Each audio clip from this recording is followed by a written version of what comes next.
سبحان الذي أسرى بعبده ليلا من المسجد الحرام إلى المسجد الأقصى الذي باركنا حوله لنريه من آياتنا إنه هو السميع البصير.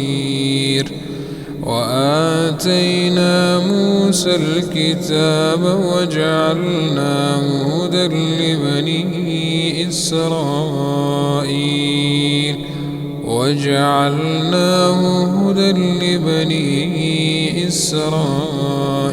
ألا تتخذوا من دوني وكيلا ذرية من حملنا مع نوح إنه كان عبدا شكورا. وقضينا إلى بني إسرائيل في الكتاب لتفسدن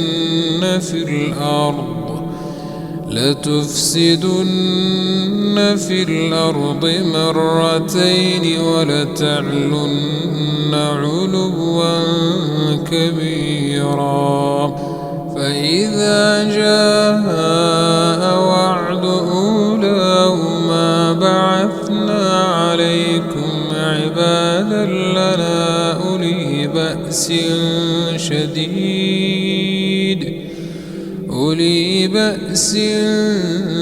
شديد فجاسوا خلال الديار وكان وعدا مفعولا.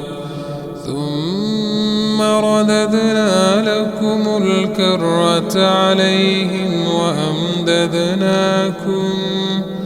وأمددناكم بأموال وبنين وجعلناكم أكثر نفيرا. إن أحسنتم لأنفسكم وإن أسأتم فلها. فإذا جاء وعد الآخرة ليسوءوا وجوهكم وليدخلوا المسجد كما دخلوه أول مرة وليتبروا ما علوا تتبيرا.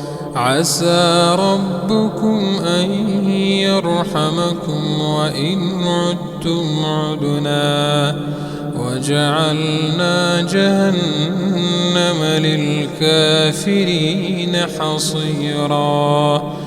إن هذا القرآن يهدي للتي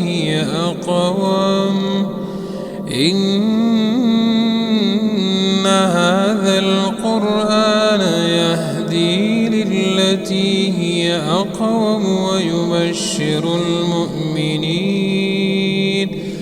ويبشر المؤمنين الذين يعملون الصالحات أن لهم أجرا كبيرا. وأن الذين لا يؤمنون بالآخرة أعتدنا لهم عذابا أليما.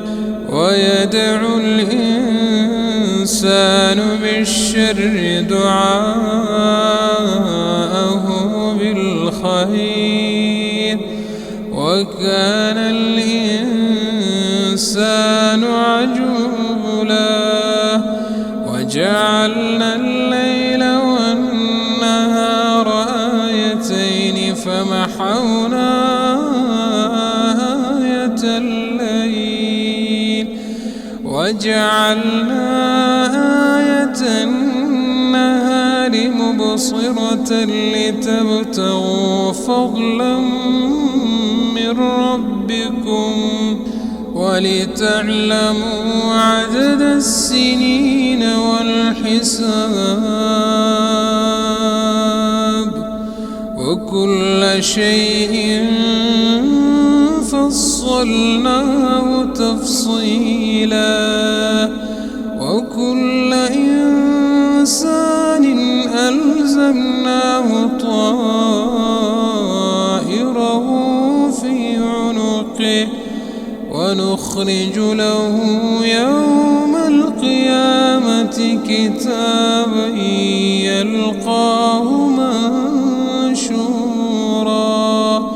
اقرأ كتابك كفى بنفسك اليوم عليك حسيبا.